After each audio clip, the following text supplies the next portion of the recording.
biko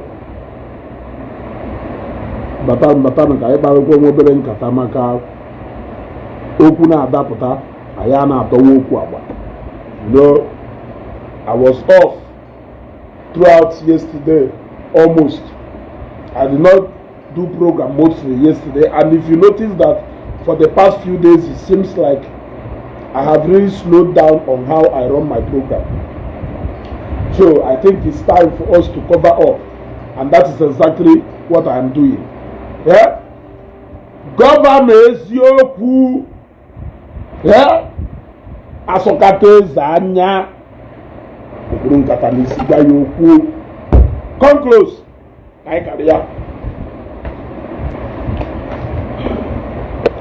Asokate Zanya, share this video. Click on like and love. Share this video. Click on like and love. Sharing this video is not enough. Click on like and love. Sharing this video is not enough.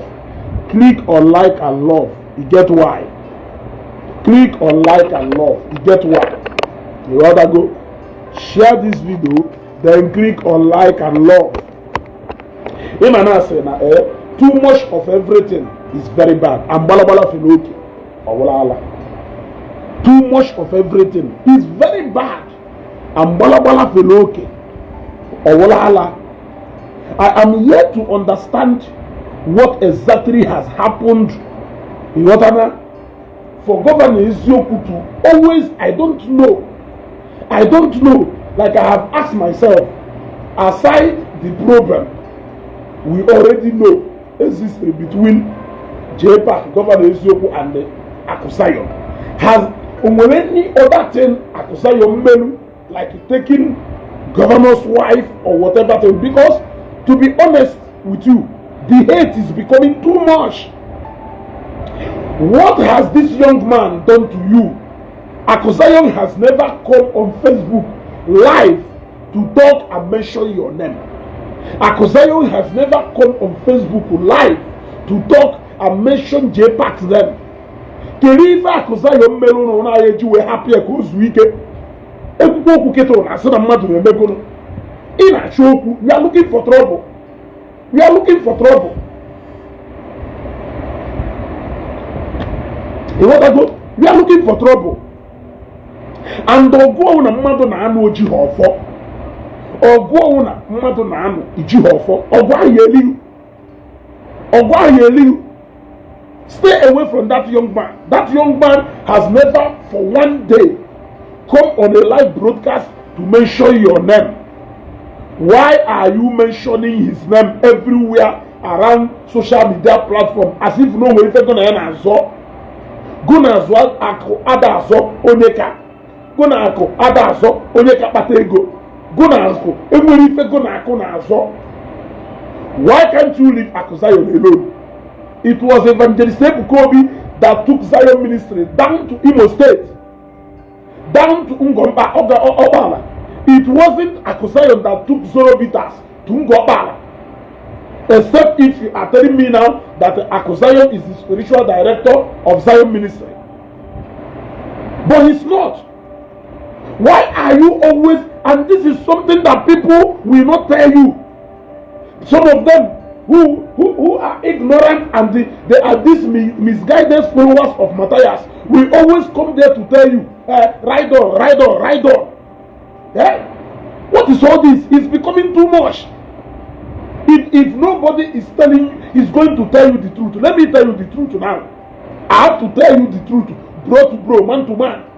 It is becoming too much and it is seriously becoming too childish. How can you be mentioning the name of a man who has never come to Facebook to mention your name? You keep running programs, mentioning his name, calling on him, trying to provoke him. When you provoke him now and he come down now for you and him to test that power, you know you cannot match him. Let us not not lie to each other here now. It is becoming too much. What is all this? I even heard where you are saying that Nando Geshi na support. Then you make mention of Akusayon, that he has never run a business before, that this is the first time he's running a business. This is the first time he's running a business. Has it make you to be more successful than him? Has it make you to be more successful than him? We all know that he is 100 times more successful than you. We all know that he is 100 times has achieved more than you can ever achieve. I'm asking you, too much of everything is bad. Eh? Every day Akusayon, every day Akusayon, every day Akusayon, even when he has never mentioned your name. Because only in this video, click on like and love. Click on like and love. Share this video. Share this video. I want Ijele and I want so many of them. To show na Eziokwu will anu ogwa. Imani yebe. Your anger and the bitterness in Welu against Akusayon. We drive you into the destruction. You will not know how it will happen. But you will walk yourself into that trap that is going to cripple you. People will laugh at you. People will laugh at you. You think that those people who are telling you right up, you think they love you. They don't love you. They don't love you. They don't love you one bit. I heard where you were talking about what happened to Ijele. Eh? I heard where you are talking about what happened to Ijele. Eh? Were you not among those people? Were you not among those people who was preaching against what Ijele was doing? Are you going to suddenly change the fact that the only crime you saw Ijele commit against our people is talking down on our ancestors by laying false accusation on our ancestors? Is that how people change their words? Yeah?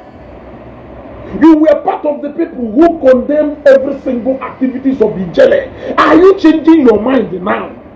Has Ijele become innocent of what he went in there to answer simply because you have fallen out with Akusayon? I am asking you, is that how much of men we have among us these days? I am asking. Yeah? Is that what we have left of our men these days? Because only when I watch this broadcast, I want you to be clicking on like and love. You want to go M&A report program. The only thing a lot of people Jiaba. You want to man, I want to Eziokwu. When if I report program on mother, I have never for one day recruited people to be reporting programs for me. If I wanna ma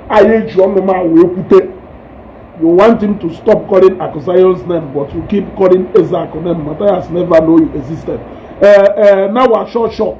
Chineke ya kpọwọkụ, and the koyesu we kpọwọkụ ahụ, yama koyesu we kpọwọkụ ahụ. Koyesu we kpọwọkụ ahụ mbụ Chineke. Emoha koyesu we kpọwọkụ ahụ mbụ ọkụ ozugbo. Siaba asusu pụọ iso. Kelebe nọ. Siaba asusu pụọ iso. Amofia. Nha kwụọ n'aka na Facebook aka mmadụ. Ndo okoboko. You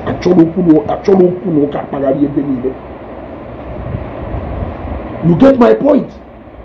Why do you keep calling the name of a man who has never mentioned your name anywhere? Why do you keep looking for trouble? Ogu mmadụ na-anụ ojighị ọfọ. Ogu ahụ ya amaghị. Ogu mmadụ na-anụ ojighị ọfọ. Ogu ahụ ya amaghị. Ikpo nwa agụ, ikpo akụ, ikpo onya. I am asking you a question.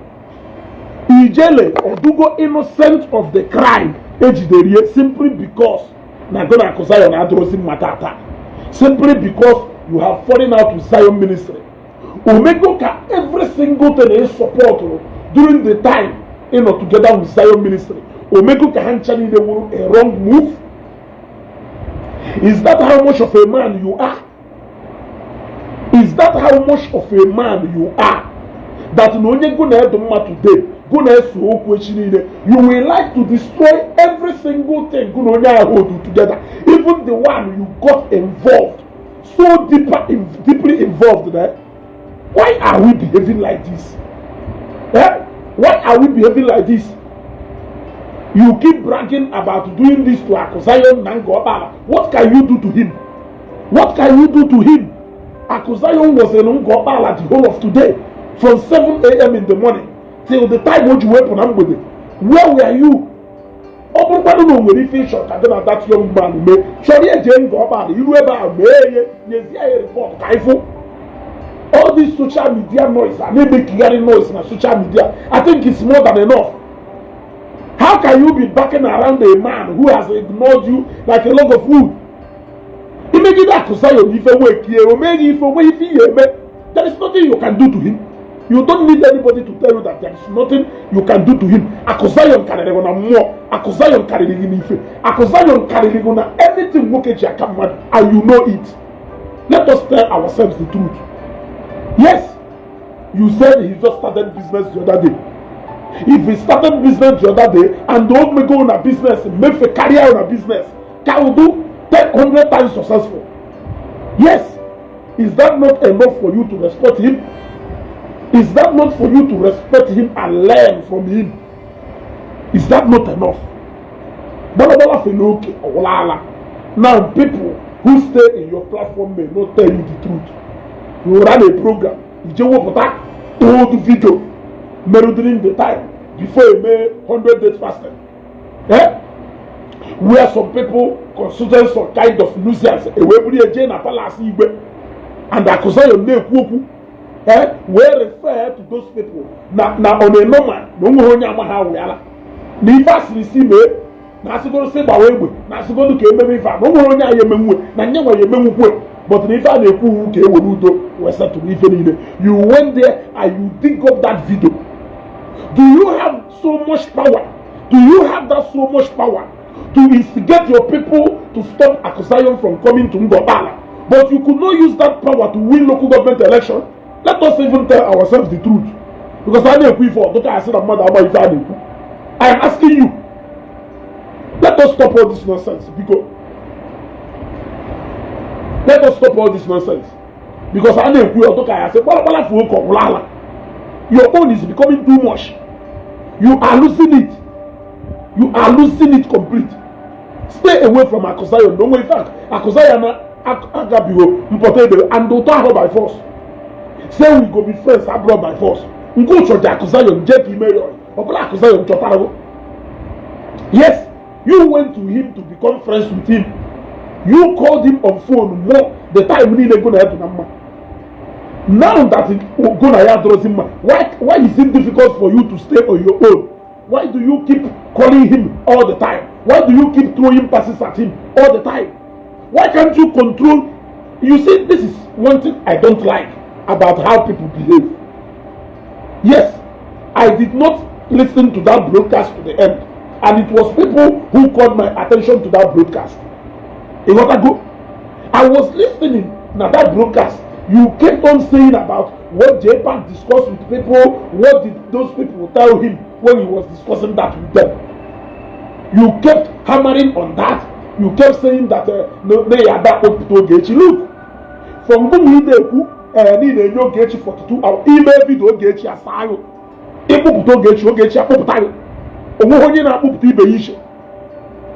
Let us stop all this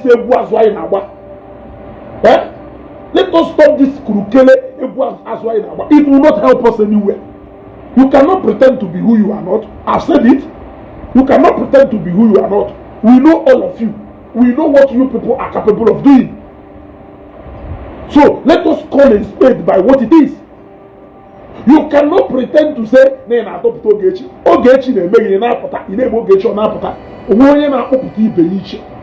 me be honest with you. You gotta go. Let me be honest with you.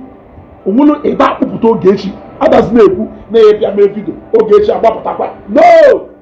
She is actually your nightmare. Forget about him, about her.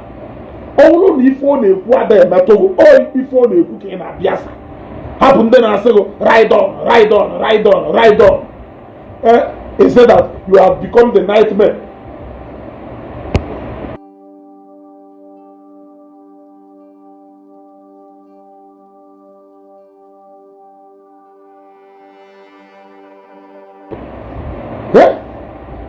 ife unu ji achọ n'okwu Ogechi na-eme okwu ịbịa saa ya eye ibe ịsa ya okwu ise na ife unu na-alụ onwe Ogechi kwucha okwu unu eje instigate jee pak abịa kwuo ofu okwu Ogechi apụtakwa onweghị onye unu na-instigate unu na-abịa sa ife ọ na-ekwu in disguise unu na-abịa sa ife ọ na-ekwu in disguise unu sachaa ya ife ọ na-ekwu unu ekwukwa na unu aha asakwa ya na unu ada asa okwu sinsi mana ọ saga ka unu na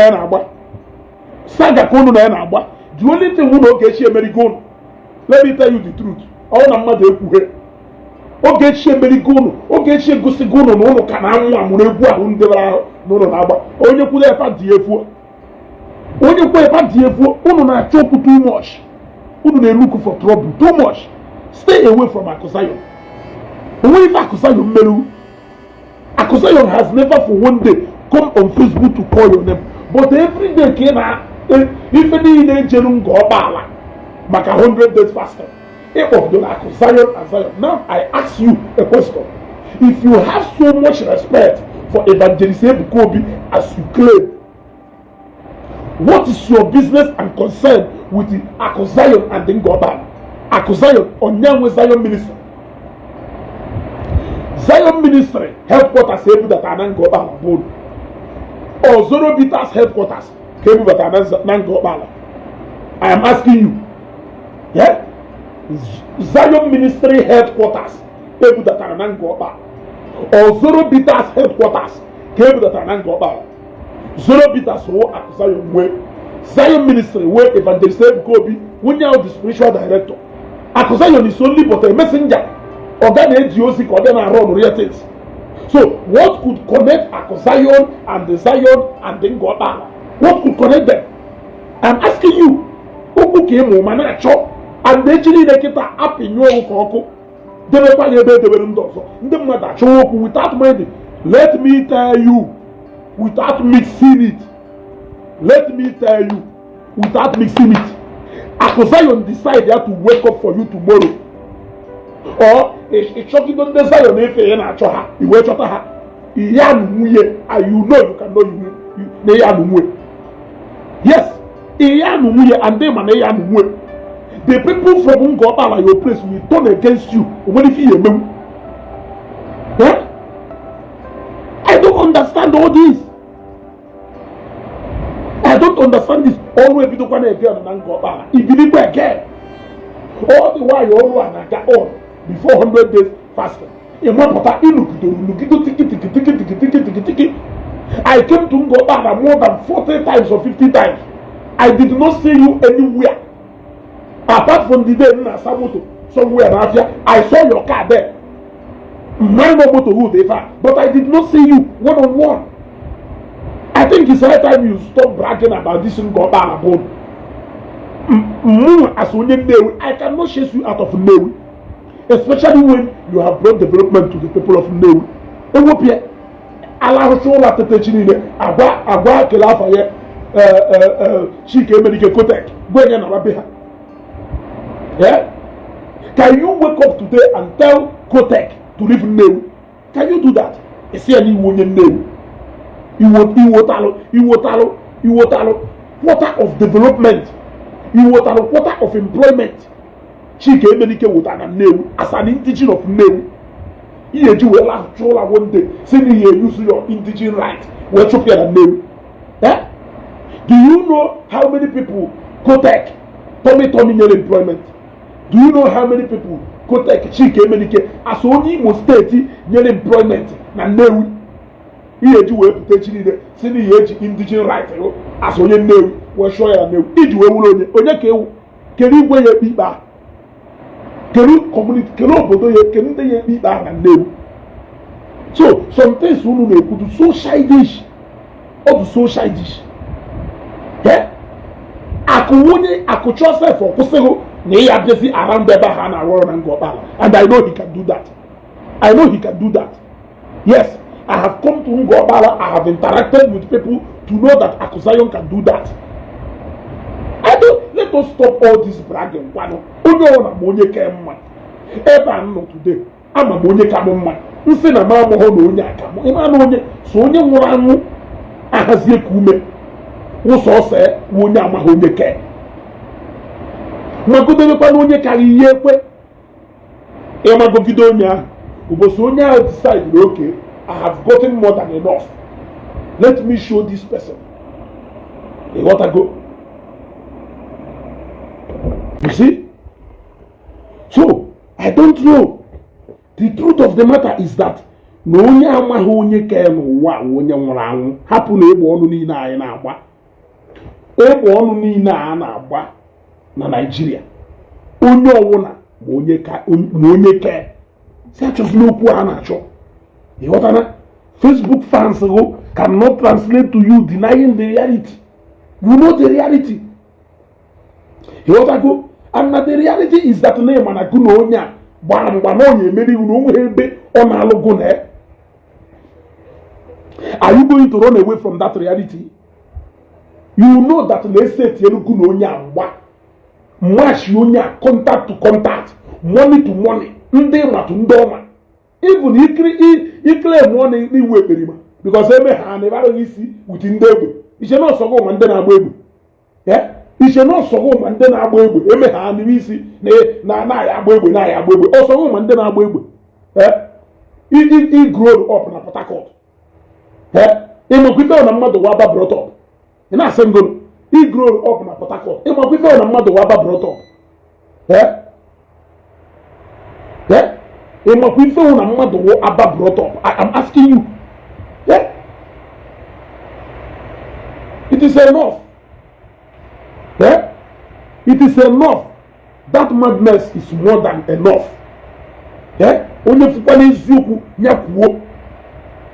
Onye fukwa n'eziokwu nyakwuo data eziokwu. Gwa ndị mmadụ ka akwa ido ụfọdụ ife n'oge before that problem apụọ out of hand. How do you keep calling somebody who has never mentioned your name? Ị na-achọ ya okwu, ị na-ewe ikekwe onwe n'otu onye gbarago na onweghị ife ọ ya eme ya mere ife nwana ị chọọ ka ị bịa test ya ka ị mara na onwere ife ọ ya eme eziokwu ka ọ na onweghị. Ịghọtago? Duncan French Chineke ya akpọghị ọkụ. Chineke ya akpọghị ezigbote ọkụ, kpọọ your generation ọkụ. Anụ ọfịa ị na-achọ ndị je paaki dubiga dam. Ị na-achọ ndị je paaki dubiga dam. Chineke ya akpọghị ọkụ, kpọọ ọkụ. Atụrụ onye iberibe zuzu si ebe apụọ ịsọ esi zuzuru si ebe apụọ mpama efu ha eyicha pụrụ yiri akwụ iche na ha nwe brain ya mana ha enwe brain.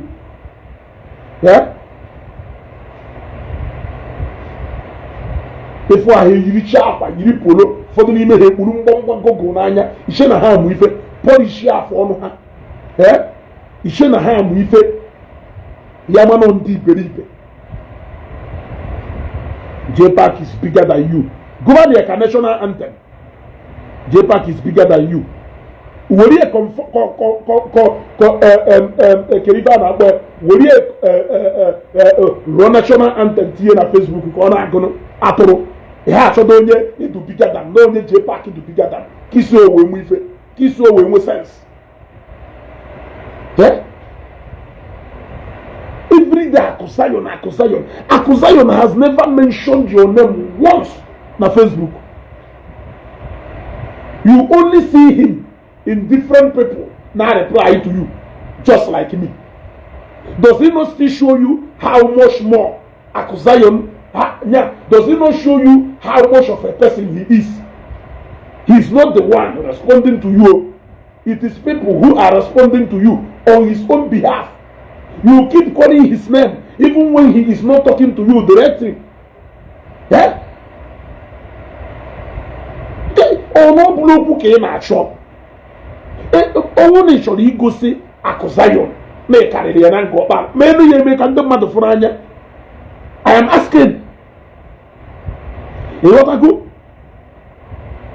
Ọ bụrụ na o nwere ife ị chọrọ ime ka i wee gosi ndị Zion Akusayon na karịrị ha na Ngo Ọkpala. Ebe ọ na-agụ na ha dịkwa na azọ ndewo indigenous of Ngo Ọkpala. Ọ dị ka agụ na Akusayon na-azọ onye wu indigenous of Ngo Ọkpala. Ọ dị ka akụ na-agbazi n'ọwụ onye Ngo Ọkpala. Ọ ife akụ na-agba gụ na akụ na-azọ n'iwu onye Ngo Ọkpala ka ọ n'ihu onye Ngo Ọkpala. Can even all this hand. If you want to show Akosayon not too small, that you can deal with him, Ngo Ọkpala, do it and show us the result. We want to see. Too much of this talking, noise. It's becoming too much. It is becoming so childish. It is becoming so childish. And the saddest reality, and the Eziokwu people will not tell you, is this one now today. Stop measuring yourself with Akosayon. If you carry to kiss here back, we know Lagos. Yes. You were once loyal to him. Yes, you were once loyal to him. Nobody forced you to be loyal to him. You saw him worthy to be loyal to him. So now go there today. Whatever thing you may try to paint about him, it does not mean anything, and it cannot amount to anything. You were once loyal to him. You were once loyal to his call. He was once your benefactor. You cannot change anything about that. So fighting him because you no longer agree with him, it's nonsense. It's nonsense. You talk about him not knowing how to do business. Now business in COVID, but he doesn't know how to manage it. That was the same product you went to Aba to go and market. Do you have any product in the market? Do you have any brand? Yawa Potata in Nigeria or brand there? Asinongwe. Here will business acumen of one product back to African country, by Europe, by so many places. Product here has become a brand that almost everybody who knows Zobi has no Akosayon. Yeah? That is how we will Japota be a poor she wrote advice me never he make it or go ya mumu ya dapasan and the fellow made on Facebook the mother more the mother gamu and more money generate pempe and kaya more. He just proved to be more powerful than you. Yes, he just proved to be more powerful than you. But he just know Igbo mama am I even a more physically. Odio why he just na and people will ridicule you. They will ridicule you. They will mock you and they will laugh at you. All those people who are clapping for you now, you think they have forgotten your role in what happened to Fodunde Wadibi. You think they have forgotten your role and your participation and your input during the arrest of Matthias. You think they have forgotten your role and your participation and how you supported the process during the arrest of Ijele. You think they have forgotten all this? You think they have forgotten how you defended Zion and Akosayon? You think they have forgotten this because they have seen you that you are now against Zion and Akosayon. They will remind you of all this the day Akana Aboya Road in Ijele. That day they will remind you of all this the same way they reminded Ijele of how he hated Igbos, of how he conspired against Igbos, of how he maligned Mazen Nandekan. They never remembered all this when they teamed up with Ijele against Evangelist Ebukobi. They only remember this after he was in detention for how many months? Your own will be worse. They will laugh at you more than they even laughed Ijele because you were more active more than Ijele. Just if you don't know. You were more active than Ijele. So they will laugh at you, they will mock you, and you will not even have the face to come on your page again to shout the Shadamite. Now go in. It is my advice to you. Now too much of everything is now bola follow. What is all this? Akosayon this, Akosayon that, Akosayon this, Akosayon that. So because Akosayon condescend the solo to come close to you and Japan, Omeko can go to roommate. Omeko can leave for go to hello. Etu akunu si akparin dem man. Etu akunu si akparin dem man. Onye me ho onwe available to you people. Echini no na akpari aye. Onye me ho onwe available to you people. Echini no na akpari aye. Na Facebook page ya nwere enu ho level Akosayon, but you respect them so much. That is because those ones have never unveiled themselves very close to you. I don't abuse people. Yes, I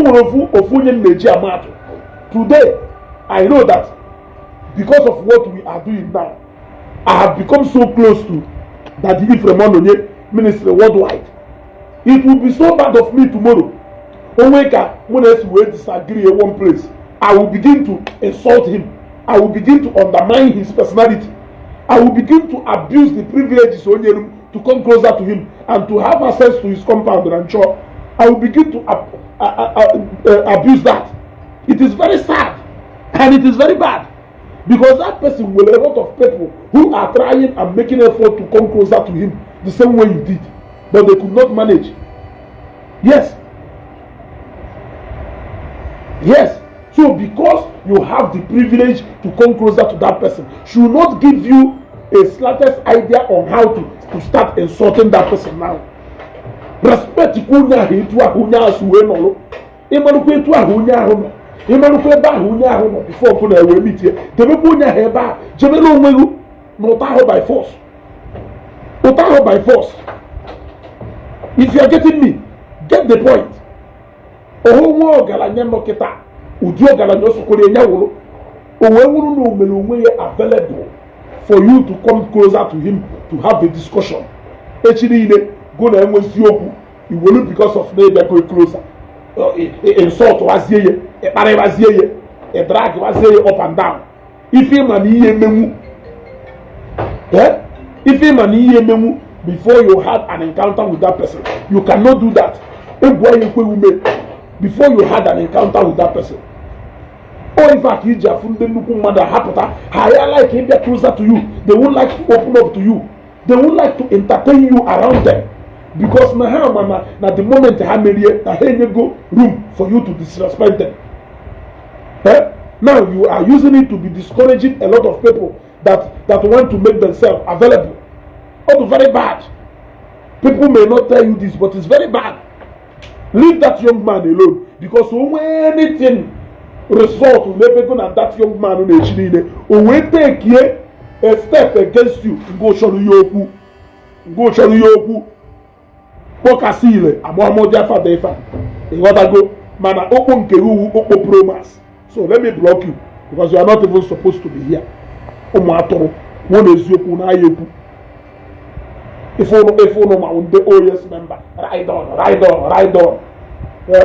Ride on, and after you are saying the truth. Which truth? Which truth to kill you? You showed an old video of Akuzayo before 100 days. Do you know what led to that particular thing on Ebu? He was speaking in the palace of Igbo, in Onigwe's cabinet. Were you allowed to come into that palace? So, a speech Akuzayo melu na palace eze. Ke ya putasi nilo, wolu the video, we made them mad. He made Akuzayo na ayata se Ngo Ọkpala. A speech melu na palace eze, before the eze himself. Can go. Ye did the speech, can them mad stop Akuzayo from Ngo Ọkpala. Is that not how childish most of you can think? It's more like saying Namunona, office governor of Anambra State, Damba. Me ye see vida, me say Anambra ka hakuseme but Anambra.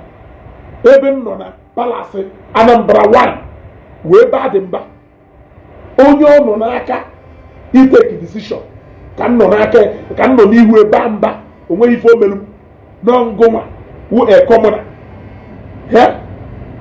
No ngoma who a commoner. Ya putazie woriye. We don't see against the people of Anambra.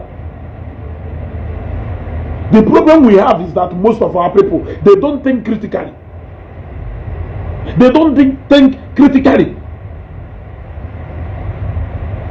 Only if you Zion, come out from that dream.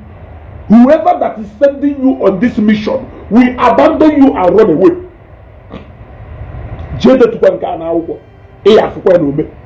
Whoever that is sending you on this mission, whoever that is telling you to ride on, I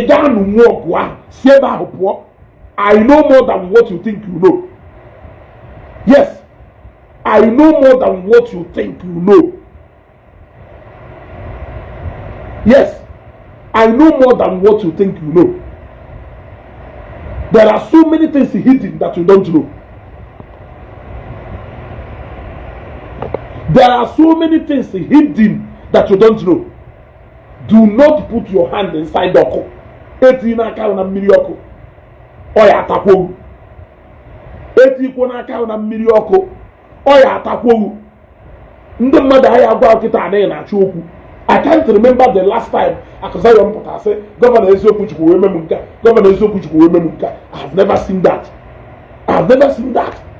So kedu ife ihe eji wee hapụ ya jebele onwe Zion ministry bịara Ngo Ọkpala ọha Akụzayọm nwe Zion onye nwe Zion nwo Evangelist Ebuka Obi kedu ife akụmeru ọ na Evangelist Ebuka Obi ziri Akụzayọm ozi Akụzayọm bịa if you respect this man who is Ebuka Obi like you always claim why will you be against a messenger na-ejeri ozi na Ngo Ọkpala bụ why will you be against him onwere ife omeru is it because you have seen Caterpillar enter Zion site again if you don't have today like you can even accumulate specially if you will launch a program about him today yes is it a way to always get to Ogechi because men will go Ogechi will stay away from Evangelist Ebuka, stay away from Ako. Is that a way of you trying to get to her? If it is a way of trying to get to her, then I want to know why you cannot face Ogechi and leave Ako and Evangelist Ebuka alone. Since we have agreed to leave people that doesn't matter in whatever thing I name, why can't you leave Evangelist Ebuka? Why must you always shoot your arrow to go his side and go the side of Akụzayọm? Or no blow cookie in a shop. To show the in the channel will or who cookie in a shop. No is here they making a Facebook. Do very different from the reality on the ground. I want to remind you, we told the Ijele of this. I can't see you being so sophisticated more than Ijele. You cannot be. And you know you cannot be. I can't see you being more whatever, more than Ijele. But the fact is that you cannot cover justice in a choku. Omo ko ni fe di shene no ilo nwe. Mmadu bia shoru wo. E wada go. Omo ko ni fe di shene no ilo nwe. Mmadu bia shoru wo ku. Bia wa ro okuka. No nya ya gbani wo okuka. At that particular time, hand of justice may turn in your favor. But obule ebe mani iwu mo okuru. Ijekwa na achoku. Ese ne na Abuja right now. Ebo sokuru ugu nolo. Onye onwuna na akuru egwu a e na agba. Tishakwukwa eta. Onye ya abandon rugu no setie. Inyuta nke ya ebuchara onye dị fa ya abandon rugu. Knowledge. Yes. How can the person spend how much of his money for you? Gunu ki na emeka ichari. Onye ahụ na-eti iri ifa. Mgbe ị na-aza election, ego dị ka onye uwe support your campaign. I'm asking you.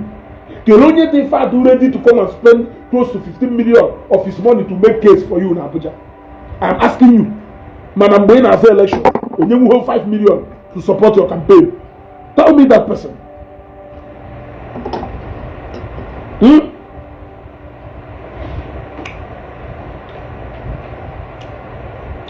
Is your case in of whether eh? Case winning when your money to inject in the case here. If we check when we make transfer. How they say Gavaniru, Ebua, Gunu Koya, Ome on the phone. Yeah, already is the on the phone, a man, Yabia, Hela Jikem. Let us stop forming this Galadima form on Facebook. Onye Karo. There's nothing you can do about it. Onye Karo. There is nothing you can do about it. Ahe mete na gara. Son John Daniel, I'm on my poverty, they worry me. Yes. The way that I as poor as I am. You got that? The way as poor as I am. As poor as I am, you will be thanking God that you are as poor as I am. Atoro. And I'm at poverty, they worry me. No name come. No name man come. Oh, kune si owe mu ife. Unesheno opportunity na anenye. Eh? Unesheno Facebook no is here anebe. Let us meet each other at the Christmas. I forget to go na eba ticket bureau Christmas. Ibeto. Capital Oil and Gas. After Ngo echefuko na ịgba Christmas biuno ịgba tiketi biuno Christmas omega nne poverty dey worry you kosharis echefuwo na ịgba tiketi biuno na ọnwụ na ebe ya agba tiketi so adaghị agwa people eziokwu gosi onwe let me bring you ọka obi I am bringing you on camera. I am having you on camera. Show yourself. Let the youngest CEO. I am bringing Ezeugo connection fail. Show yourself on camera. I am not up to your worker. Show yourself on camera. I am not up to your worker. I am still adding you. Show yourself on camera. Show yourself on camera. I am still adding you. Accept the request and come on camera. We want to see the youngest director. We want to see the youngest director. Because as we wait to welcome the youngest director, yes. I said, I can bet you don't have 15 million naira in your account.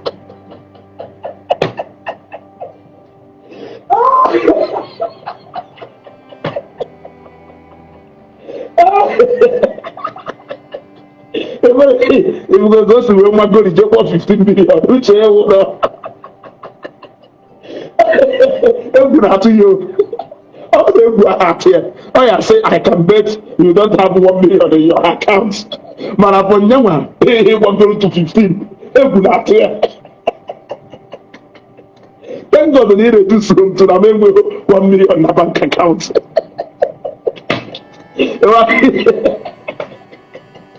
My people who a businessman and a Zafia, he's over 15 million cash in a bank account. My people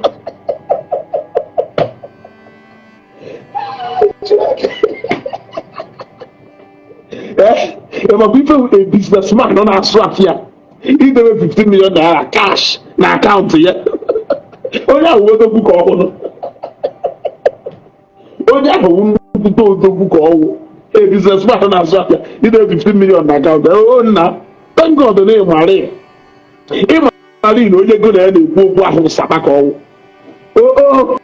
Marine, onye go na na-ekwu okwu ahụ sabaka makwa ife Facebook ya kwugido mmadụ ụgwọ wee kwuo mmadụ 15 million na ụdị anyị na-eme wee kwuo mmadụ 15 million onye ọ yedowe na bank account. Ana m invite ego bata na camera, stop making noise. Phone. Let us continue. Phone on Ben Johnson. Back and I oh, back on a camera. Yes. Oh, but on a camera. If we boy, I'm away but on a camera. If why you go but on a camera. And that is the kind of noise they make. Yes. You know what I go?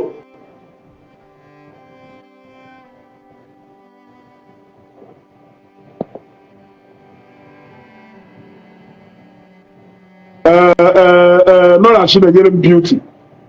I have a yet to like I told you. Only for Governor Eziokwu tell Governor Eziokwu to stay away from Ako. All those people who are supporting him will run away. No, say. I don't care who that person is. I don't care who that person is. But what I am telling you is that now problem pota. Only now support here. They will run away. They will run away. Ijele bin Abuja. He boasted to be going in and out of Asobila. He boasted to be connected with the highest rank in DSS. Ijele went in because no gono abro go your farm. Yes, you cannot be bragging with money that is in somebody else's pocket. If you want to brag, brag with what you are capable of doing yourself. Don't brag because you have somebody somewhere who is backing you up. That person will disappoint you and leave you to your fate. Yes, that is it. That person must leave you to your fate. got to go. So, na Governor Eziokwu chọrọ ime something ka ifunanya. Akuzayon no na Ngo Ọkpala the whole of today. You left your town and run away. You came to Facebook to come and do program. Go to Ngo Ọkpala and meet Akuzayon one-on-one. Block Oya Juno Oya Block Iro Juno Oya Abata. For as long as you haven't done that, stop coming to Facebook to come and make noise, brother. You are making noise on Facebook. The noise is becoming too much. The matter I have 1 year. I have 1 year we go here. Yeah? No, Katana Master, be unnewy. Imana Batapa Newy Nana. Inabata Newy Nana. And all nations of the unnewy. Do something, let us see. Stop Akuzayon from coming to Ngo Ọkpala. Do that. We want to see it happen. Stop Akuzayon from coming to Ngo Ọkpala. We want to see it happen. Gunu ko meru. No tada ba hologone. Jebelo onwe unu by force. Yeah. Every day, put on Facebook, that one that calls himself Akuzayon. That one that calls himself Akuzayon. Arrested Madu. Look, you people can no longer arrest anybody. Were you not on Facebook supporting the arrest of Ijeme? Were you not on Facebook supporting the arrest of Matthias? So, who are those people you are referring to? I'm asking you, who are those people you are referring to? Who are those people you are referring to? Were you not at the forerunner during that arrest? So, who are those people? Does it mean that because you are no more in good book with Zion and this, that in Ife Ijele Melu are to go right?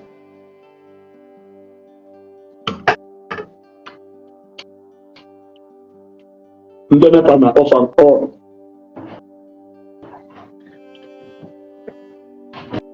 Get remote to farmer. Okay.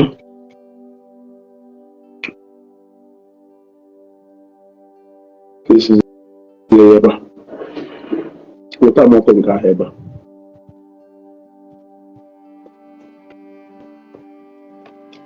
Joy, one, the more you spend your data to watch me, the more frustrated you become. You want to go? If you can't carry go here now watch it, even no way carry you have any choice. Whether you even anything on EG, you must be here watching me. You want to go? Even no way carry go. I will not come and watch you because I don't even know that you exist. At least you know that I exist, and that is why you are here watching me. On car we even no way carry go. But I don't know see about carry go nanka.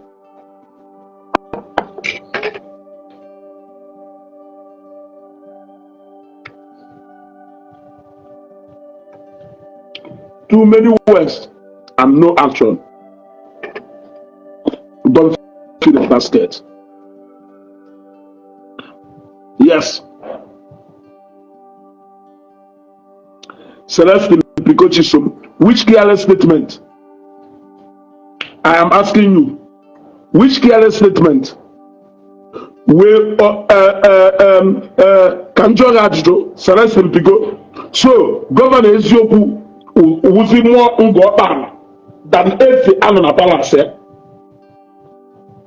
Are you aware that in that statement that you're making, no Palace is a way make it? Are you aware? Oh no, on Palace before the whole cabinet of Igbo, before the youth of Newi, we make a statement in a Palace Igbo. And you think that no one a statement to make in a Palace Igbo, Adro in order, that he will not be cautioned there. No more ways to go. I don't see the video, but I get about it. Yeah? You saw the video today. Is it today King Football did that for the first time? Yeah? Do you think that video is a new video? I'm asking you. Do you think that video is a new video? Yeah? Do you think that video is a new video? I'm asking you. So etu akita o si eme everyday governor apụtara na Facebook ọ na-asịgo na nwa obere oge ma igbe egbe na ọkwọ ma ndị ọgbụgbọ ma ndị so ha anụ nọ na-ekwu na vidio. Ana m ajụ gị ajụjụ ọ na ihe anụ nọ na-ekwu ihe every time ọ dara eme vidio ọ na-eteretịn ma ndị na-agba egbe ma Port Harcourt gụnụ evụnụ ndị na-eme ife ọ na irubo ka ọ na-ekwu na vidio ihe. Ana m ajụ gị ajụjụ. Joseph Omenka Chineke ya akpọghị ọkụ ịya nwụọ ọnwụ ike mana ịmakọ atụrụ set a trap for nne you, set a trap for nna you, set a trap for the whole generation. Atụrụ face me one on one, tell me where you are, let me come there. Atụrụ ọka ahụ obi kpọọrọ m afọ ebe ị na-eme business. If I don't pick you up tomorrow morning ka m fụ trap ahụ ọkwesịrị na ị nwere ego. Ọka ahụ obi kịta gwa m ebe ị na-eme business ọkwesịrị na ị nwere workers. Ọwụrụ na ịma na ihe akpa egwu, tell me where you are doing business anywhere in Nigeria. Call the name of your company to me for me. Mee yenu na atụrụ akpa egwu iche na kpọta yiri ka ntike pụta n'ime Facebook sekelu ka atụrụ ọka ahụ obi gwa m ebe ị na-eme business isetiri ụmụnna gị trap n'elu ride anụ nri rikwa anụ nri rie nri first. Rie nri first before ịchọwa onye ihe setiri trap. Go and eat first.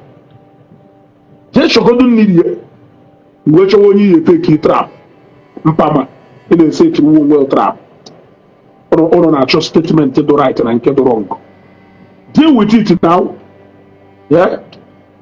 Everyday apụtara na program a na-etretịn ndị mmadụ ha ya anọkwa ebe ha ya agwa na-eji polisi etretịn mmadụ nọrọ ebe a na-ishu tret nọrọ ebe a na-ishu tret anyị ejikwa wee mee nga anyị ejikwa wee gba egbe anyị eji wee mee nga jee na Ngo Ọkpala iru ebe a jee na palasị igwe ha jee gwa ha eye kedu ife ị na-enye mkpọtụ na Facebook akụ nọ na palasị igwe kwuo okwu iburu ebe na Facebook ndị Facebook ya pass judgment on ife akụkụ. I am asking you. Akụ nọ na palasị igwe kwuo okwu iburu the case bịa na Facebook buru na eje na Ngo Ọkpala pụrụ ka eje treat the case iburu ebe na Facebook ebe esem what Akusayon said is not true. Angel ihe eburugodo ụzọ gụkọọlụ m ugboro one gọvanọ Eziokwu yuso n'ala Igbo egbe wee threaten people na Facebook ihe eji egwa ya ada ekwu onye kwu okwu na-ekwu I can make you disappear. Onwe onye jiho ya n'isi I can make you disappear. Na Ratel gang kwugharị ya na isi ya I can make you disappear and nobody will see you. Unu fu onye unu ụra na-amara ya ọkpanana unu fu onye unu kwụra na-amara ya ọkpanana na Ratel gang nwatakịrị pụtara ụbọchị a kwugharị ya okwu pụta derie voice note. You think I don't have all those voice note conversation on my phone? You think I don't have it? You think I don't have it? You think I don't have it? He said I can make you disappear, and nobody will see you. But you people are all guilty of infinite on how to act.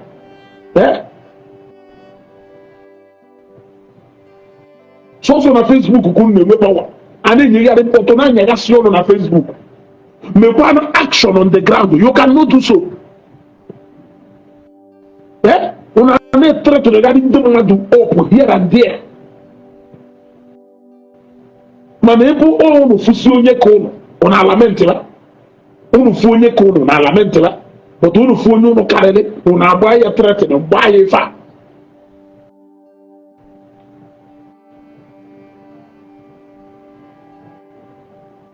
Ezeugo TV, please call a spade a spade. Condemn what is wrong, no matter who is involved. Stop supporting bad thing.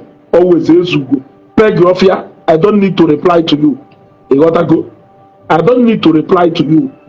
You gotta go. I don't need to reply to you. You gotta go. Nọrọ given take anything nebu. Nọrọ given take anything nebu. Okwu Eziokwu. Palace of Justice. Palace of Truth. Palace of Truth unu bịara ikpe Ngo Ọkpala awụmonye Ngo Ọkpala kedu ife ị na-ebutere anyị kesi ndị Ngo Ọkpala na Facebook ya go and deal with it. Noise ya kụrụ ya dey make you people have never amounted to anything na noise ya always passing judgment everywhere. Ekwu na Zion what he did is not right. Ekwu about what he did is not right. Yeah? Kelu to only follow achieve go with noise niile making na Facebook. Nothing. You have become a judge. You have become a solicitor. You have become everything on Facebook here. It ends here without any effort. No headway.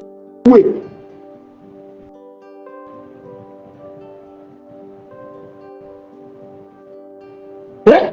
No headway. Always making noise. On Onogari Church. Ekwu okwu akụza yoro onye ọwụ na-achịkapụta anya kpụrọpụ anya wuo George. Yeah? Every day ka I dey issue threat na Facebook I will do a na-achụ onye achọghị okwu echi niile kịta aka kpalụgụ ibebe akwa because I know there's nothing you can do. Make them no noise you make it on Facebook. Yeah? Facebook is not a stage. We all see each other on the street.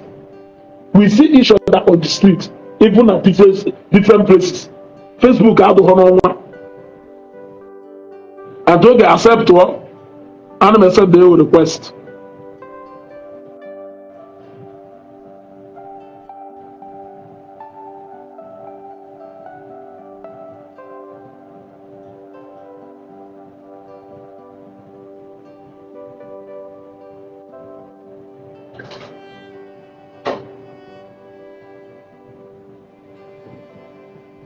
I'm not seeing it. But will I accept the other request until okay? Good evening, sir. Will I accept the other request? Send the request now.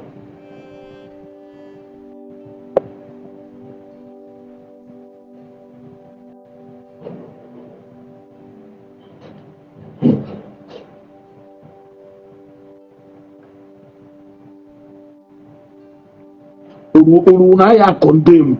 I accept to go now. Come on and go your work. Urunaya condemn when you do Eziokwu. Urunaya condemn when you na atoga. Urunaya condemn when you na choku. Because na ekporo Mr. Easa. If Eziokwu yeku, ana ekwu hancho uno okwu. Ijebubuta ochi video. Kedu ife chọrọ iji ochie video ahụ wee achieve? Antogi Fubohe.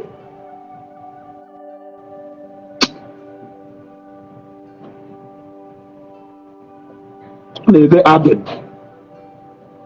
Okay. Can try if I bring you in again.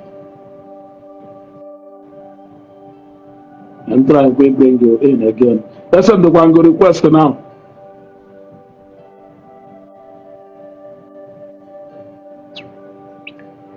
And then the man here is it way but again.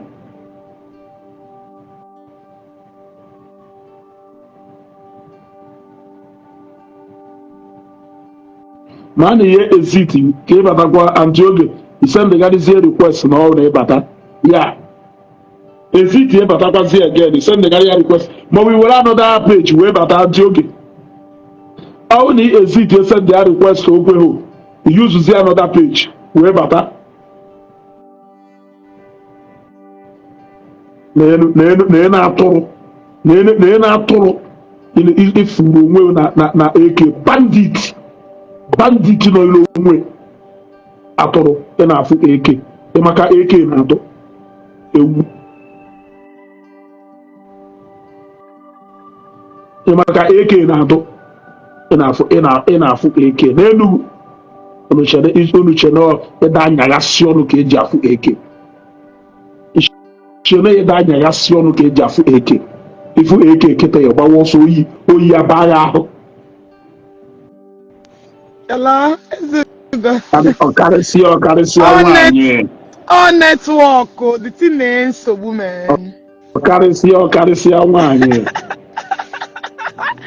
Ezeugo nwanne nneji m how are you? Otu nne mkpo nke na-eme how is business going? Bịa patronize ya nụ nwanne m nwoke o Come on, patronize ya nwanne nwoke o. Afia na azụ. Biko no. For those of you, I'm a wig, but talk about me here as all we go. Come put it here this December because one I had a wig. Bịa patronize ya nwanne nwoke no. Biko. Daalụ do for patronizing us Antioge. Onye azube biko bịa zụrụ ọ dị very important. Na Ezeugo biko ka m na Chicago na-atụ oyi hụnanụ ka anyị afụchielanụ. Anyị agawala n'ọrụ anyị afụchigo. Now, I just listened to the video Ebonyi Lawson copied from ex-convict platform, right? I just watched it now, and I saw where one idiot, all these Indomenala claim to be Zion overnight. When they call in, good. When they call in, they become a Zion, they become the mouthpiece, they become the advisor of Ebukobi. But one thing I don't understand, why is it that I and Akuji were a burden to these people? But that time, they were fighting us. They did not advise Ebukobi to let us go. Yeah, we say now that we have conquered Jerusalem. That we have showed them that it's not about ranting, it's about putting some certain things into action. Now, yes. Okay, now the bone of contention no here. Oshina Kokembe Akujiri made that video that mother ato and one na beha. I know that part. In that part, good. I know now, and that just get the little clip. I'm a reply Ebonyi Lawson and the ex-convict tomorrow morning. My mom made the video and attach it and post it. Now, ex-convict, now listen. We want to do some statistics. I actually made some statistics. However, he look at the noise in the make on my side. Ezeugo, which way? Now, I actually made some statistics. Before that Ebute Zion Ngo Ọkpala. We are going to do statistics and we are going to send people to find out before then, and the source and the crime those people committed, because this is a big allegation you're laying on Ako. It's a big allegation, and whoever allege must prove. So now, Ako, I will keep telling you this. I will speak it in private and I will speak it in public. The same way if you don't take action, this bastard and our ex-convict and Onyana collect Nike J pipe wear belly face. They will keep tormenting you until you get into trouble. Okay. Escon, I will know poor John. Escon, I will know poor John. Okay.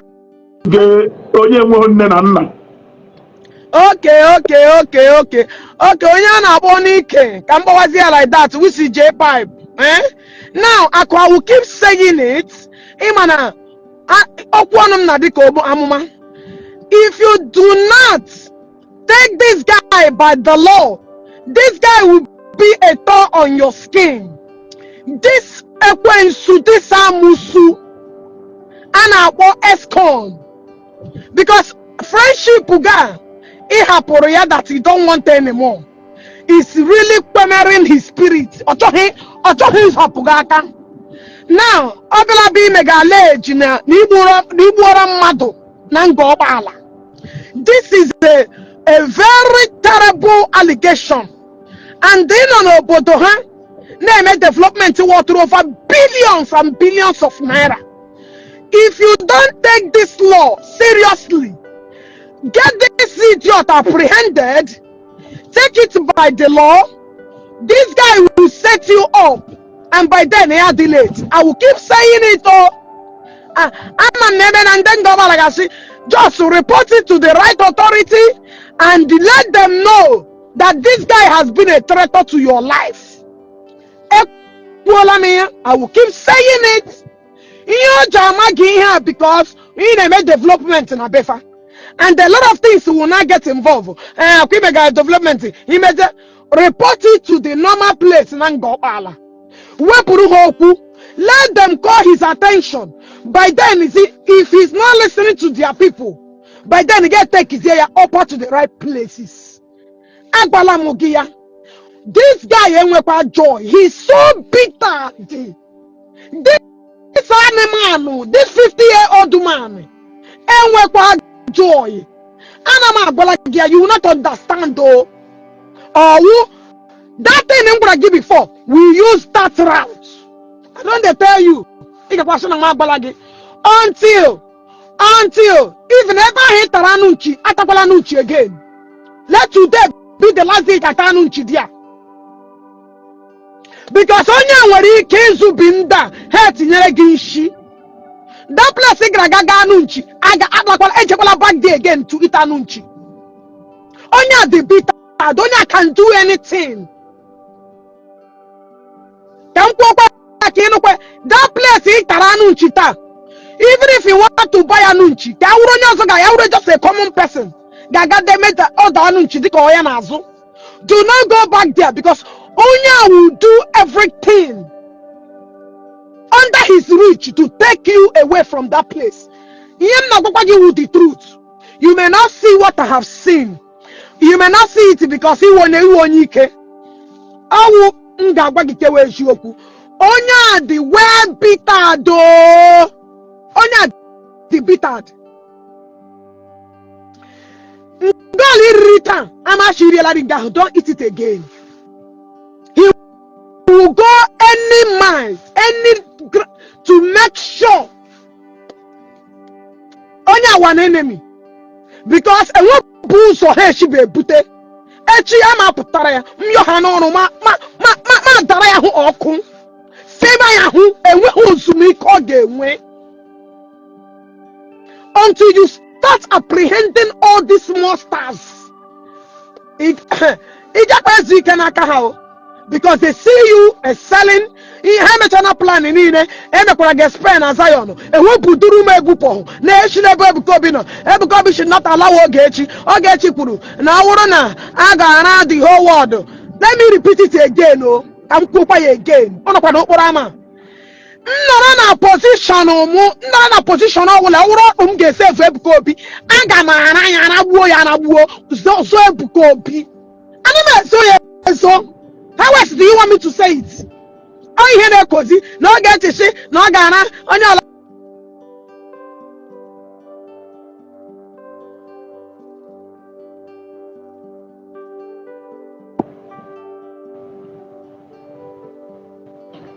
network.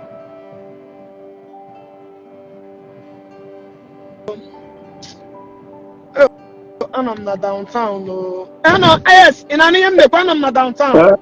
I'm not downtown. No, yeah, all these high rises. Now listen, let me repeat it again. Yawurumo wibumu, Yawurumo wahumu, Yawurumo wahumu. And when I need another language, Yawurumo totomu, Yawurumo wumpajimamu, Yawurumo bamuda triangle, Yawurumo ohomu. Ebukobi anana sobu ya wuri bum gazo ya aga me make sure aga mara ona ebu to make sure Ebukobi win no win or to tell you the kind of love nwere pono am I how west and when I also jansa so you'll understand what I'm saying what I am not korogi so and anu this one to kahunupu ebony last preaching song ayaba puru.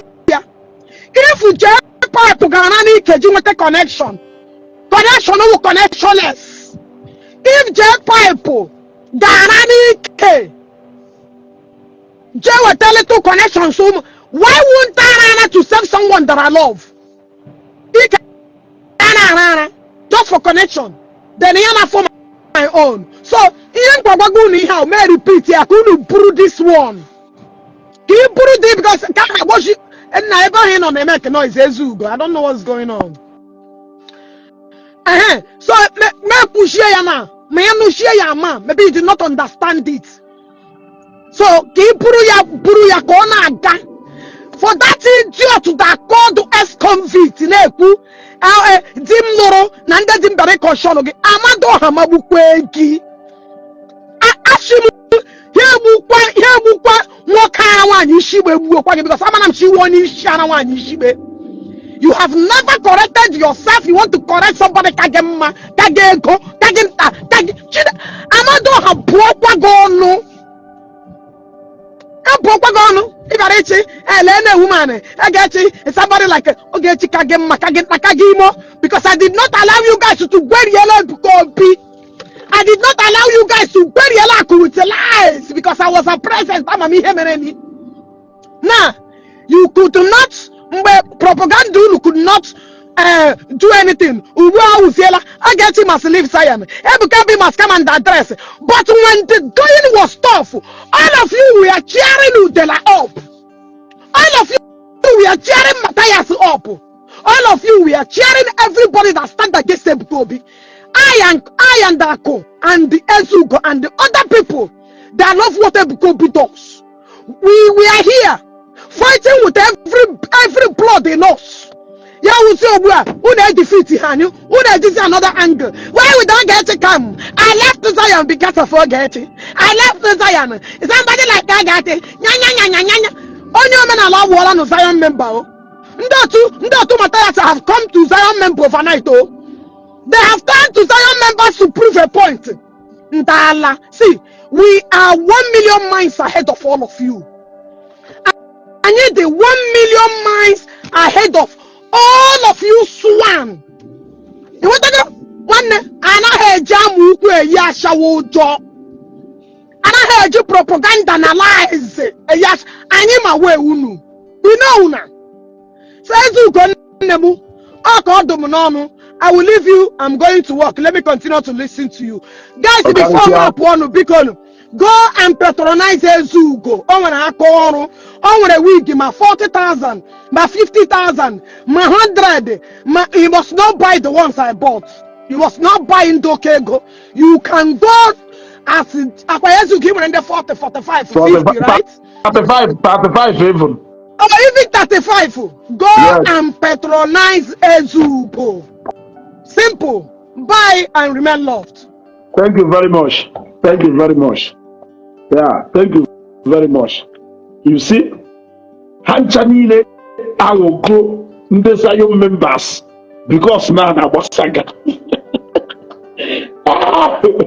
know that I not advise on you, man, or Karuma. You not advise on you, man, or Karuma. Respect you will not respect is reciprocal. Leave that to Zion alone, Joe. Leave that to Zion alone, Joe. You will cry. You will cry. And you people will remember a day like this.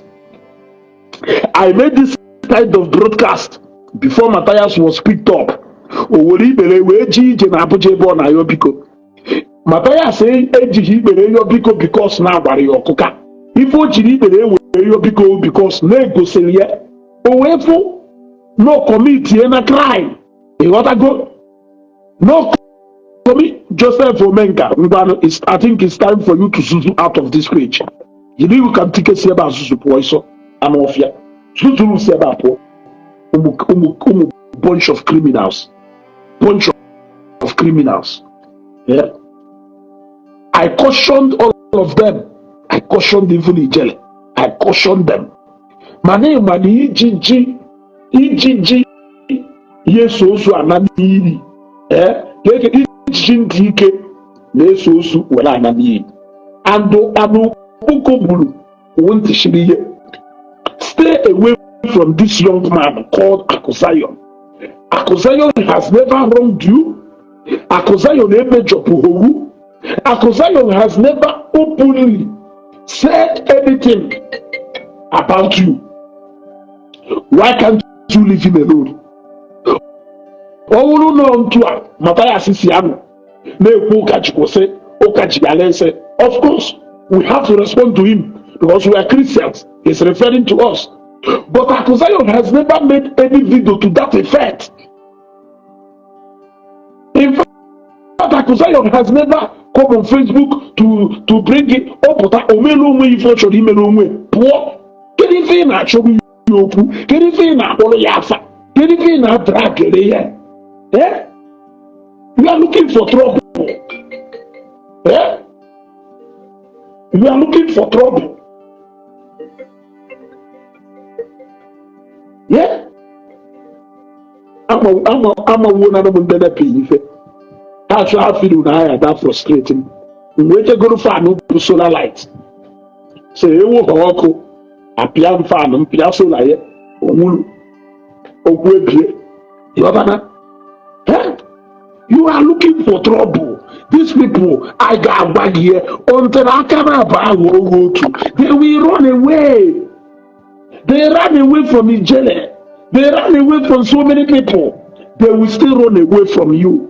Happy if I have Kagupi one day. Happy if I have Kagupi. If I have Kagupi, I won, and I swear. If I won, even a big fat quo, if I won, I chose no good. Une will neighbor woman, ye people able. Une will not you with Stapia, ye people able. Une will not a boy, ye people able. Une will not know your poor job, Makayo. If for Jeremiah, you will not, but go to Waja. Bogolmenu waja, bulu manuni, bulu buluji, bulose, bulu rice, nueba, godola na yamu. You want us to start fearing you because na ni yejemunu waja, noreba agwaine. What makes you different? Manesho siemadu onya agwa no you use the law against you. If you know you are threat now. But you can go and go to the nation. Magoronenu with the rice also. Magim onion. Whoever Jegodolai, Jegodolai, Nayaye Elu at the end of this year. In fact, in India, how many months? Is that not threatening? What do you call that? So sometimes in the Facebook, I'm ọbụm blọga sagharị bụ okwu asagharị ngụnwe kwuo na CJ Ejukwu ese ndị niile sagharị n'ime okwu onye nke ni Ejukwu wee pụta osue n'ihi ala junction onye nke ni nwa Jukwu wee si n'afọ pụọ na o nwere ike. You see all these things you are doing worse than what you are condemning. What still ebe owu ngo na-achụ okwu mba ndị na-ekwu na maha ekwu eziokwu. Has Aku ever mentioned Governor Eziokwu? I'm asking you. Ka m wee ghọta ebe nsi wee na-ekwu eziokwu nji wee na-ekwu okwu asị. I went to know where ebe nsi ekwu okwu asị onweta ha n'ụbọchị ịfụrụ akụsa ya nkwuwere okwu vidio na-esekreti na palace of a king. Can you be more Ngo Ọkpala than a king? I'm asking you. Can you be more Ngo Ọkpala, more than a king, a sitting king? Na ndị mmadụ na-akọ ọsọ wahala akụsa ya onwe na-ekwu okwu na ọhụrụ asị si mere ife a na onweghị onye anyị ememwe na asịgodo si mere ife a sigodo si mere ife a na nye nwatụkwa ya ememukwe kama echefuo onye ife okwu ya the igwe nọ dị ya ndị kabinet nọ dị ya ndị nze na ebe ahụ ndị yutu na ebe ahụ n'ọngụ nwa emekiwo your way into that meeting. Shall iji the outcome of that meeting will cause any trouble?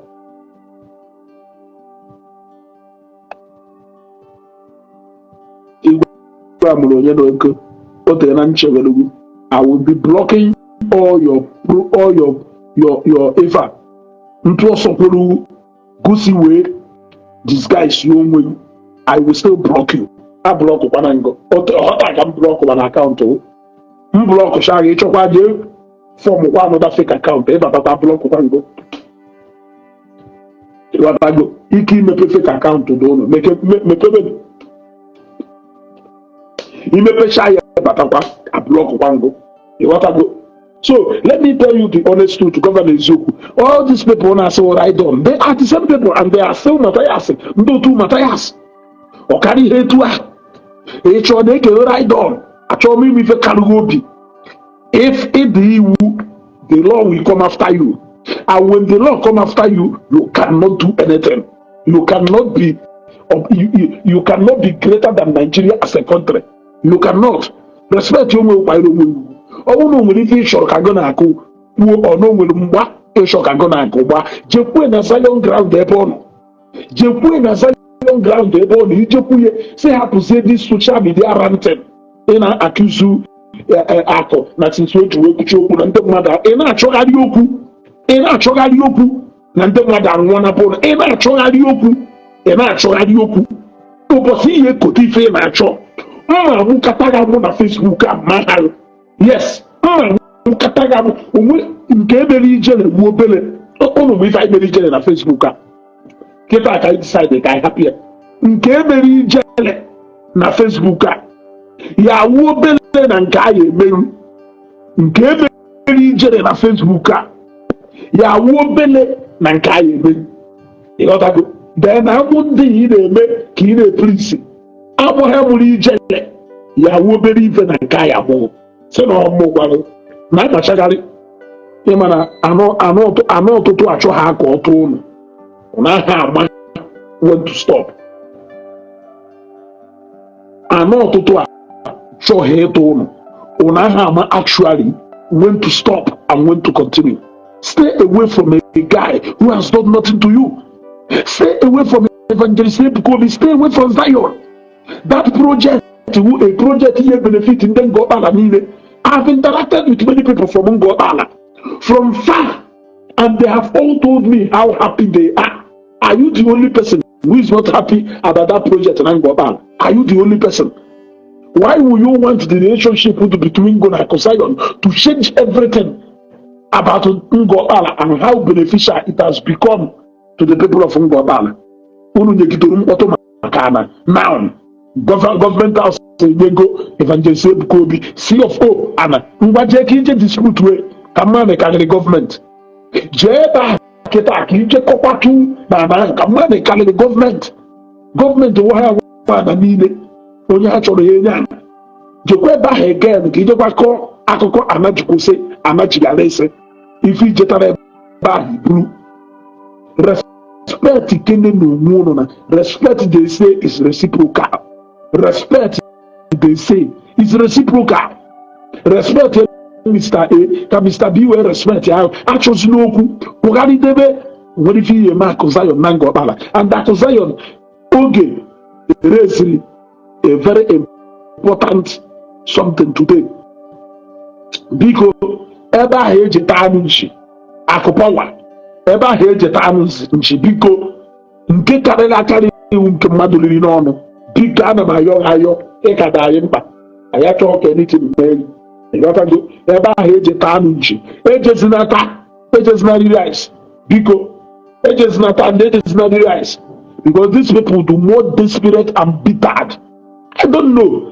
They said you are a nobody. They said they didn't play anything. They said you are audio billionaire. I'm not seeing me phone a welu hiwe. Na gonna have to host them.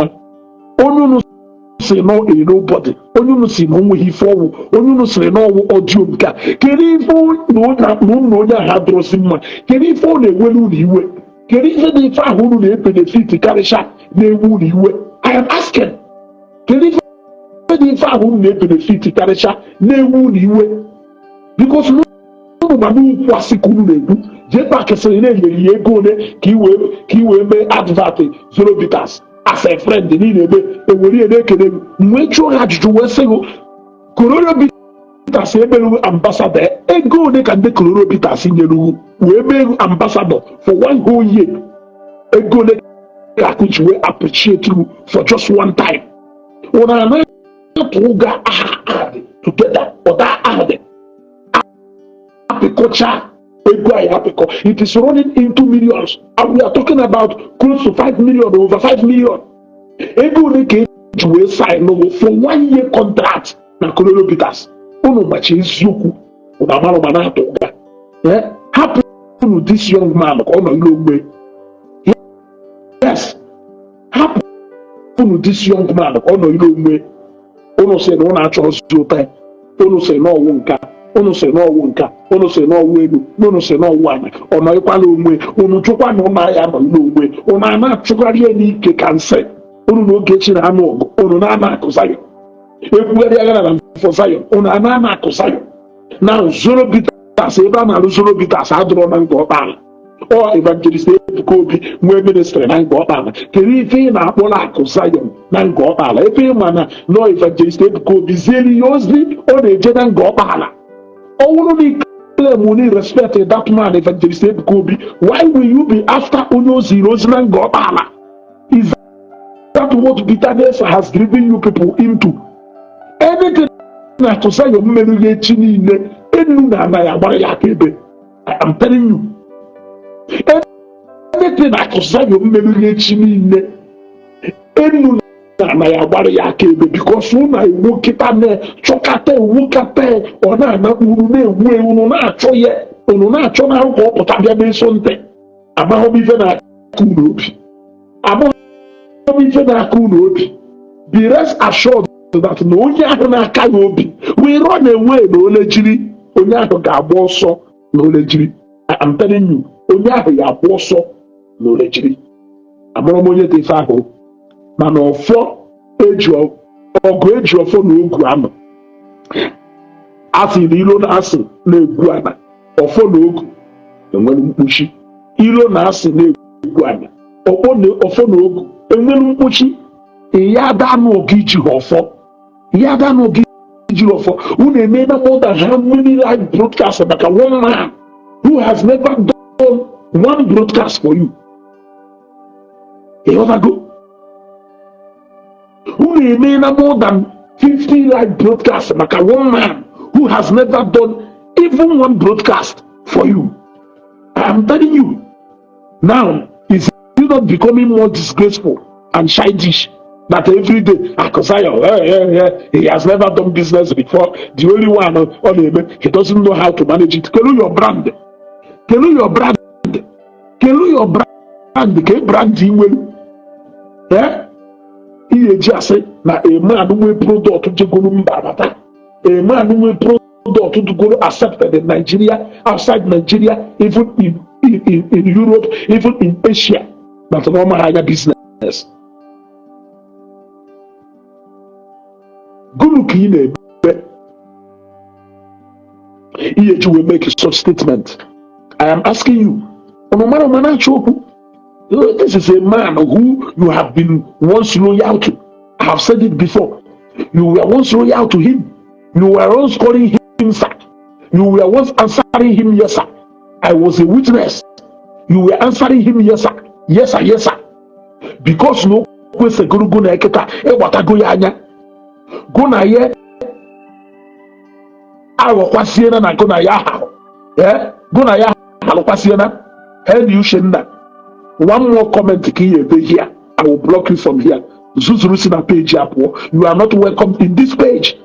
I have over 140 people watching me here. If you don't want to behave yourself, you zuzu out of this page. I have sold more than how many cartons of zero bitters, 101 again. Of a Kentucky that cannot buy one beer to drink. I cannot be discussing business with you here. You cannot buy one bottle of zero bitters to drink. Do you think I am talking to you? Do you think I'm talking to you? You go down a bottle water or zero bitters. Drop one more comment again. Drop one. Let me block you out of this page. I don't need you here. I don't need people like you here. Yes. I don't need people like you here. Okay. Zuzu out from this place. Mpama. Block out of this place. Atoro. Omanofia. Une deserve to miss. Une deserve to miss. And I atonu very soon. And I atonu nime. Opefulu na hono ha weni zuzu gare. And I atonu very soon. Ndala. Yeah? Na anụ sa nwoke ma na ọkarịrị ọkwọdịsi onye nwụrụ anwụ jigharị ime onye ka mma o so onye nwụrụ anwụ so ozu nwụrụ anwụ jigharị ime onye ka mma ifu na ozu nwụrụ anwụ ma ndị ka mma bikos ewepịa o were aka ndị onwe ịghọtago ewepụ ya o were aka ndị onwe Mana for the mere fact that no man on the mother gain here, oh man, a mother, okay? Yeah? Run away from trouble now. Imanana, one on family, Unahe, continue so there. Ebe ni unu na alụ mkpọtụ na isi zọpụsị ya na onweghị ife unu medu ọ dakwado omume a na-etipịakwa unu ka n'isi ọnwụ unu nọkata unu aghọọ the other day unu niile chenjiri ghọọ ndị mountain of fire the other day unu niile chenjiri ghọọ ndị mountain of fire today unu niile chenjiri na ghọọ Zionite unu aghọọ na ndị Zion taa unu echenjiri na ghọọ ndị Zion today una need this guy so unu na-echenji ka chameleon na-echenji ya ka chameleon na unu jesu ike. You cannot hunt what you cannot buy. It is simple as that. But I'm not today bịara on the program Governor Eziokwu ọ bụrụ na akụsa ya na-enweghị ife omeru akụsa ya na ọkpọrọ afọ ụnyaahụ ọkpọrọ afọ nwanne ụnyaahụ kedu ife omeru dị ife aka nna ajụ what is that thing omeru echi niile kịta aka na-abụghị ọnwa otu ibere ndị bụ na ebere your fans amapụta ka echefu na ha nwere opportunity control now tinye na share now ọ bụrụ na ị chọrọ imiti Akụzion go to Ngo Ọkpala the whole of today ịnọ na Facebook enyegharị mkpọtụ Akụzion nọ na Ngo Ọkpala o jeghị anywhere he was in Ngo Ọkpala from morning till mgbede ọ jụrụ ọpụọ. Yes, I told you that during last time I made 100 days, even like 1 month before that 100 days, I was coming to Ngo Ọkpala almost every day. My car became a regular car in Ngo Ọkpala then. I did not see you anywhere. Yes, I took it upon myself to ask many people about you. Not many of them know you. I even showed some people na poster when I saw you. For the Western Go, still for that whole yeah. Still, for that who knew.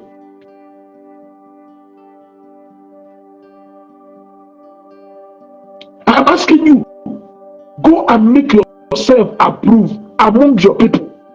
Go and use the time to register yourself. You lost the highest opportunity to register with Ngo Ọkpala. You lost it, which is good. You could have keyed into this massive development in Zion ministry with Ngo Ọkpala, knowing fully well that that you are so much associated with this development. It could have been the easiest way. Yeah?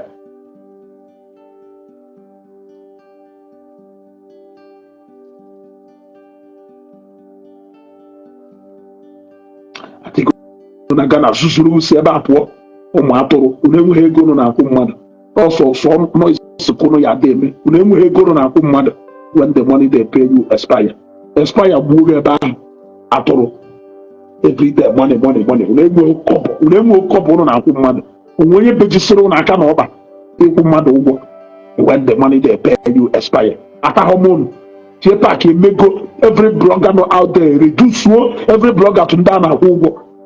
Is that not the insult? They come to Facebook to tell you that I'm expire. Awful in real life. So, to a can not if this way so. Mbrumo to Gafe or Baba Facebook. Meanwhile, on a film and Brumo to Gafe or if I must be for Yakusimoto. Can see orthopedic hospital if you female woman. Orthopedic hospital and one going or if and we will no way fear. You can't do anything. You can't do anything. I don't know you good.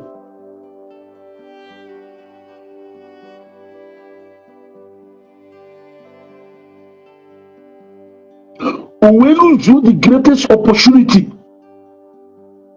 Oyeji will penetrate the mind of Ngo Ọkpala. I don't know. You could have taken advantage of massive development in the Zion with Ngo Ọkpala, knowing fully well that that you are associated with this development. You could have taken that advantage. You lost it because you were fighting over something I don't understand. You were fighting over something I still cannot understand till today. Ngo Ọkpala. I had the opportunity of meeting the person representing Ngo Ọkpala and they're gonna get in the Federal House of Rep. Somebody who has already won, and he is at the Green Chamber. I met with him and I heard him speak. I saw men. I saw men of power. I saw men of power. They visited Zion ground before our very own eyes. A convoy, Senator Osi Sunaso, drive into the Zion ground. Who came there solely sent by somebody to come and know the level of work on Ageba. Who are you?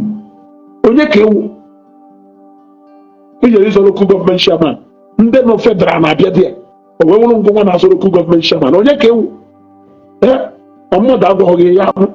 Ewu onye ka na jo. Evangelist Ezeugo came in and the governor personally handed the seal of O over to him. Governor personally handed the seal of O over to him. Evangelist Ezeugo be sent there Akusayon to Ngo Ọkpala. A send ya stop near about Ngo Ọkpala. Who are you? Who are you? I'm asking you. Go to kill make a chance special. Onye Mago. Yeah? Onye Mago. Nobody knows you. I asked several people. Nobody knows you. Yes. Nobody knows you. Can you find me make it photo and this noise na Facebook? Yeah? Can you find me make it photo na Facebook? Sometimes I am not doing more than one cup. Mother, I am on board to Aliway. Now, only because Aliway people insult a senator. Manon Gubus or Aliway. Yeah? Gubus or Aliway. Yeah? How can you be hunting what you know that you cannot buy? Yeah? This matter do go buried. You know, Katapa Bonite again. Can you be in a bonite? Yeah? Can you be in a bonite? Have you not noticed that at Akomata and Zion Mata, not go bury your prestige? Yet you are still digging it. You are still digging it. You could have taken advantage of Zion movement in Ngo Ọkpala to build your political career, because that is massive development. Anybody though associated with that development, yes. Anybody though associated with that development, the worthy of freedom matter in and into so now one of the communities. One of the communities Zion projected anime. Are you telling me that you are going to go against your people? Are you going to go against the will of your people? I am asking you. Are you going to go against the will of your people? He recruit all boys in Ezeugo. He so just go. We no go agree. We no go agree how we end it. And we no go agree. Yes. He will go care. Analo play wako. We no go agree. Obosi je pa ke biaru be ndi nye zero ego ka ha bia ku ogene. Ha na ku ogene kuchu ogene na ba bia. You will insult yourself more if you keep talking about Akusayon. You will bury your dignity more the more you keep talking about Akusayon. Because Ewu knows that there is nothing you can ever do to him. Ako. Eje Ngo pepe soup, eje mefa, mulanya kaso. Obi governor Eziokwu so bitter than where you are. He can do anything. If he can level allegation and tell Madonna or polite old video, he can do anything. The only thing is that he knows he doesn't have power to do you anything, but any opportunity or follow to get to you, he will do that. So you have to be very, very, very careful. Even when you go to Ngo Ọkpala, you should be very, very careful. Very, very extremely careful. Yes, You have to be extremely careful. From the bitterness and nafu, I could tell that this young man can do anything to get to you. It's just that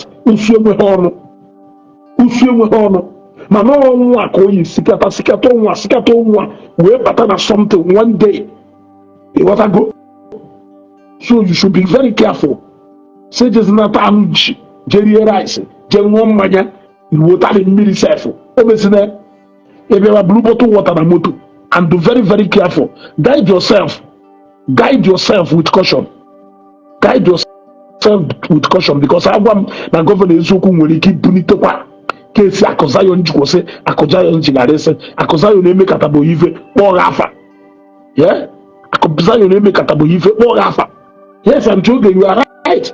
I could be very, very careful. Be very, very careful. The hate is becoming so real now. The hate is becoming so obvious. Yes, the hate is becoming so obvious. To the point that Nonya he will not hesitate. But you have power and you have a lot of things in Wikime, but you are looking aside somewhere. Yes, but Nonya for everything now, he will do it. Because if he can go to the point of trying to say that he will poison the mind of his people, as if not going to answer, that is what I don't understand. Yeah? I don't understand what is leading to saying that he played go this video before. He used to go this video before, it did not go anywhere. Now, the ponytail. He will put the mother na the mother one mother from one another go back. A mama don't even go and away from that time. Yes. A mama don't even go no road from that time. And I'm asking you, do you know how many people who go no road? Not to talk of name. And I said a mother town one another go back. Good mother town wherever you go. Or never he Buruha. Call police if you fit to do it. Stop being so bitter. Hatred cannot take you to anywhere. Akosayo do 100 times better than you. There's nothing you can do. Business wise, money wise, connection wise, everything wise. He is 100 times more better than you. There's nothing you can do about it. Even more rugged and more whiskey than you. Yes. Even more rugged and more whiskey than you. I came to Ngo Ọkpala. I asked many people, they don't know you. I went to Aba. Every street I gallop, everybody seemed to know Ako. That is a very big difference between two of you. Yes. Amazinaka. Imano Karumma. You called him sir. You called him sir. Has he ever called you sir? Has he ever called you sir? I'm asking you. Anyone Anyways, you at all going into another thing. I decided to address you today. It is becoming too much. Let me tell you now. You will continue to belittle yourself. You will continue to belittle yourself the more you keep talking about Ako. In such a way you are doing that. Leave the young man alone. The young man has moved on. He has left you two behind. Move on. Move on. Keep defending J-Park. Whoever J-Park even though he acknowledged the fact that name and all he met. All name and all he met. Instead of you to be calling for peace, he may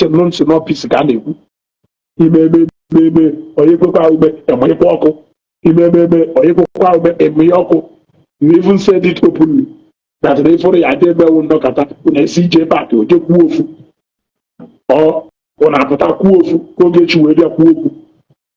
So what of I could na be cool if you get you can be reply to? Should we not be right if we say that? Nangahe na be cool okay chimway wako if you are yeah. Biko, end this broadcast ebe a. Abalị amala anyị mma. Etu a ka m mesi ekwu. Ịghọtago, I will not stop talking. Etu a ka m mesi ekwu. Ụbọchị ife ya apụta, ụwa niile ya agbara m aka ebe na m kwurie. Ụbọchị ife ya apụta, ụwa niile ya agbara m aka ebe na m kwukwuru ya ekwu. Onye ruo onye dị ya ajụjụ onwe. Ife dị ya na Ngo Ọkpala bụ is a welcome development. There is no true son and daughter or daughter of Ngo Ọkpala that can go against a development that has come to your town to stay. A development why are you fighting? Why are you fighting? Is it not a good thing? So imagine the kind of development that this Zion ministry has brought to Ngo Ọkpala. Why are you fighting for people who are making sure that this development is consolidated in your place? What is the cry of Zion for coming there to do the work of the father di Nnayukwu di Lekobialwo? Also, Mpote on a park moto di Ube Oje Uchasi Anayo. Also, Piromedi on a Temuyeru. Leave him alone. Oh no, leave him alone and focus on your life. Focus on your life. You said you are better than him. The only thing people have is money. Some of these people, they don't have sense. The only thing they have is money. And you are not praying to have money. You are not praying to have money. You have all the intelligence and whatever thing, but the only thing God denied you is money. And I can't go. Because may end this broadcast. Onye agwala amarugo na ugo skipo. Ka abani amala makachi.